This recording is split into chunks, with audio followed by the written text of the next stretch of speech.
Hello, this is Sherline of Kathanika. The story I have for you today is called The Rooster and the Sun.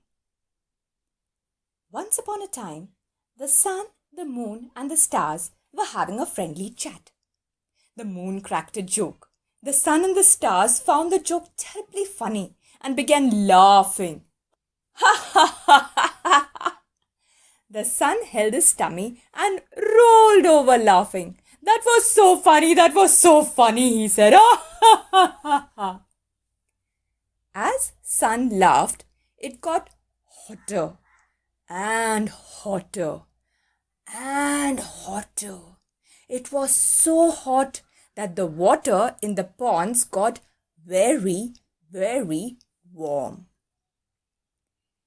Heba Hippo, who was lounging in the water, got terribly upset.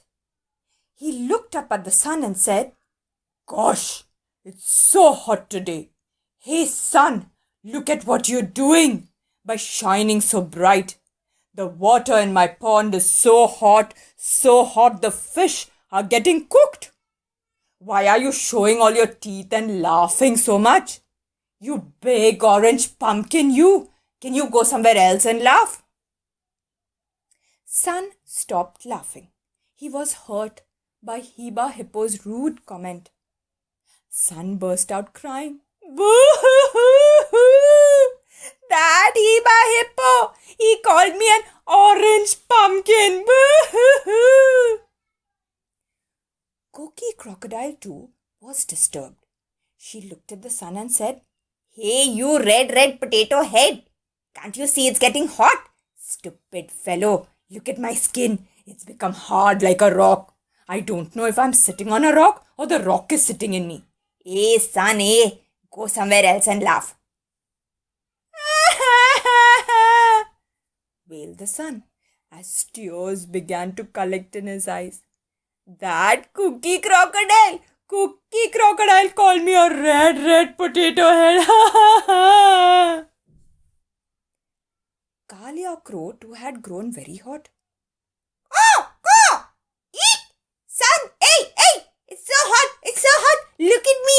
I turned so black, I don't know which one is me and which one is my shadow. Silly red chili face, you! Get lost! Go away from here! Go! Screamed Kalia Crow in anger.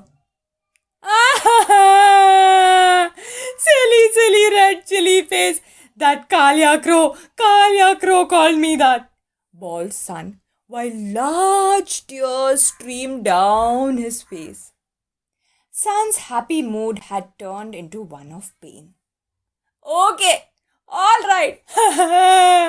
Go away," they said. "Get lost," they said. "That is just what I will do. I'm going to go so far away. I'm never, ever going to come back." The sun marched away, hurt and angry. He went and hid himself far away.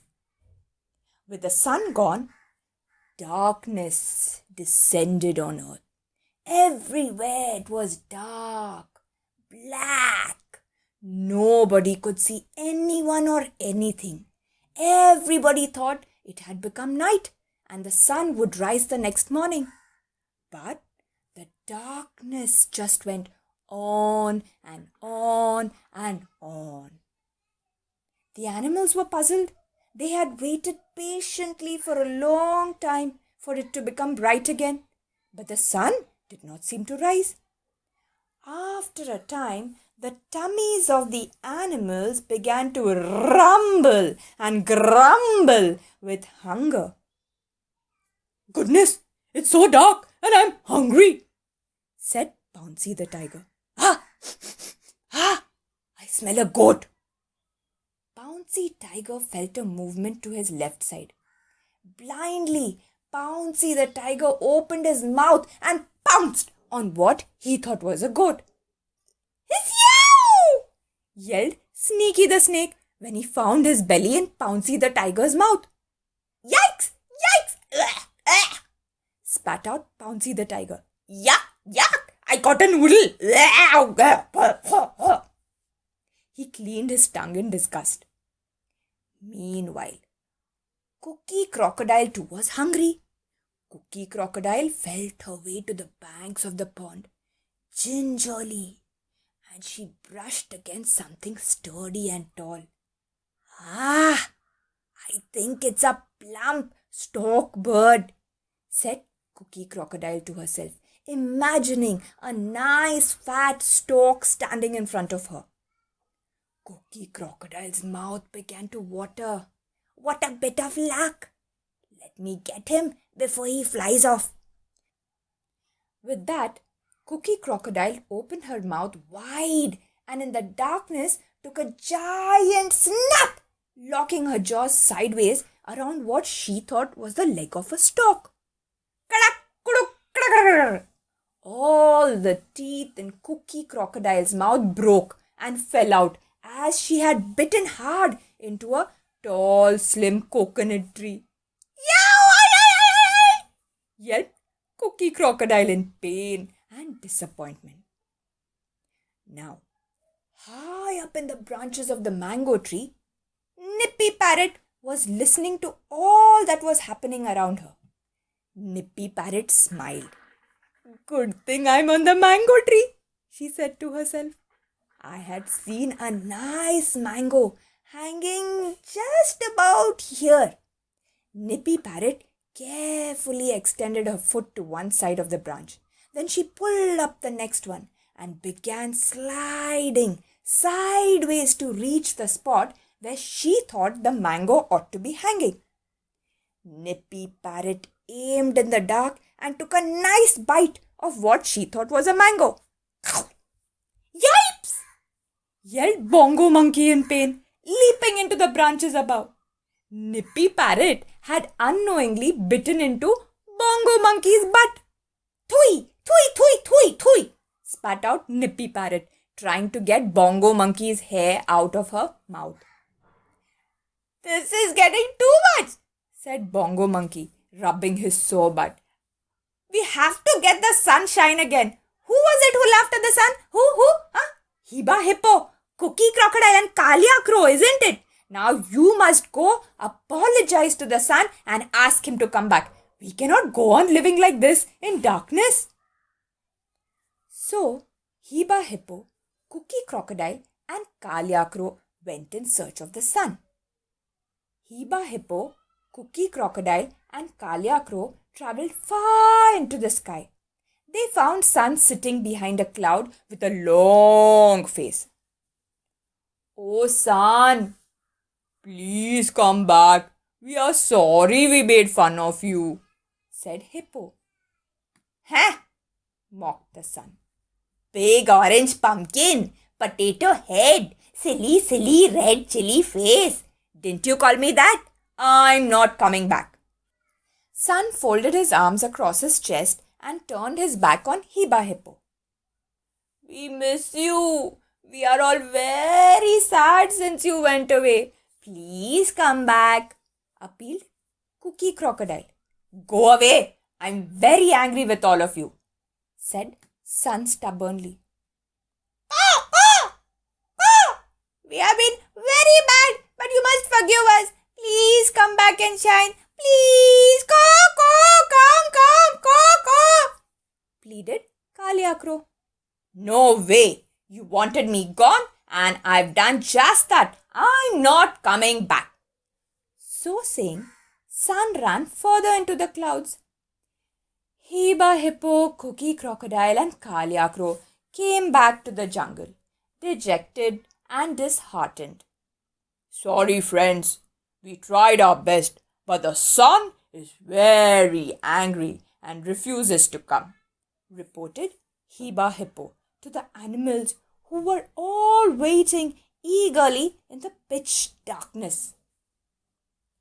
This will not do. This will not do at all, said Nimbu Lion. Let us all take turns and try to get the sun back. And so, one by one, every animal and bird, big and small, made the journey into the sky to where the sun was hiding and requested begged and pleaded to the sun to come back. But the sun refused to budge. Finally, there was just one more bird left. It was Doodle-Doo the rooster. Doodle-Doo the rooster did not have a very good reputation amongst the animal kingdom. Doodle-Doo the rooster was a fumbling, bumbling, goofy bird who was known for his tall talks but no work attitude. Doodle-Doo the rooster got ready to go to the sun. Okay, everyone, okay. It's my turn now, my turn. Doodle-Doo is going to go and bring the sun back, announced Doodle-Doo rooster with great pomp. With that, Doodle-Doo put his foot forward and dabak! He fell down from the branch onto his face. Oh dear! All the animals and birds rolled their eyes.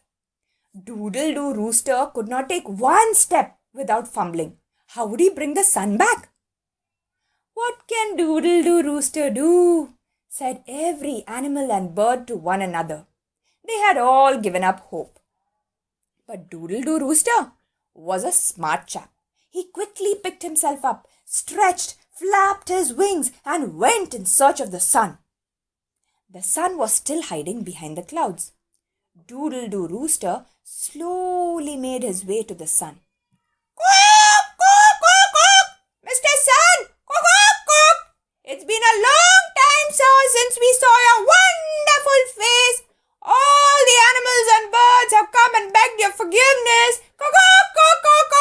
Now, let bygones be bygones. Do come back and smile for us, said Doodle-Doo rooster. Rooster, you are wasting your time. I have made up my mind. I am never coming back, said the sun. Oh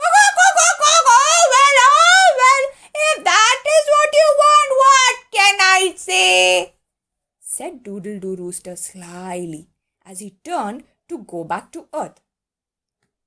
Doodle-Doo rooster took a few steps towards the earth and then went running back to the sun. Mr. Sun!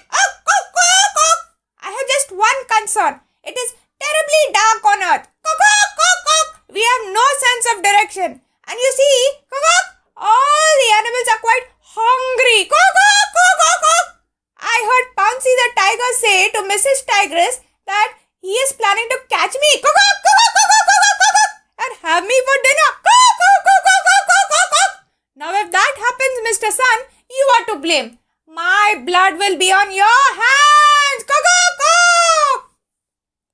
Sun, who was quite sensitive when it came to ethics, was alarmed. Oh no, I cannot allow this to happen, he cried. Well then, why don't you come with me and take your place in the sky? Said Doodle-Doo the rooster. Never! I will teach you earthlings a lesson, yelled the sun. All right then, I'm going to go down and I'm very sure I'm going to get killed. Wailed Doodle-Doo the rooster. And my blood, will be on your hands, said the rooster firmly. The sun was in a fix. He looked puzzled. Is there no way out of this? Asked the sun. I don't ever want to shine on earth. That is for sure.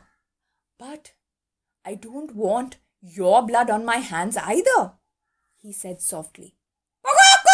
There is one way, said Doodle-Doo rooster. I will go to earth, and if I get home safe, all is good. But if I sense Pouncy the tiger is about to spring onto me, I shall scream loudly, cock-a-doodle-doo, cock-a-doodle-doo, cock-a-doodle-doo. When you hear me screaming out, you must come to rescue me at once. The sun thought this was a good plan. All right, rooster. I shall help you if you are in danger, promised the sun. Thus assured, Doodle-Doo the rooster came down to earth. But Doodle-Doo the rooster was a smart one. As soon as he entered the jungle, he hid in the bushes and cunningly began calling out aloud, "Cock-a-doodle-doo! Cock-a-doodle-doo! Cock-a-doodle-doo! Cock-a-doodle-doo!"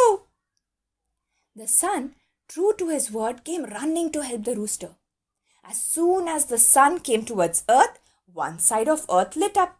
The jungle was no longer in darkness. But Doodle-Doo Rooster, well, he remained hidden and kept calling out, "Cock-a-doodle-doo! Cock-a-doodle-doo!" Doodle-Doo Rooster told his family all over the world to keep screaming out, "Cock-a-doodle-doo!" when it gets dark for too long. And thus began the never-ending chase of the rooster and the sun. From that day, which is still on to this very day. And that is why, boys and girls, whenever roosters call out, "Cock-a-doodle-doo," after the long dark night, the sun rushes to look for them. But the roosters, well, they never get caught. Did you like the story? If you did, do subscribe and share the story with your friends. Bye-bye.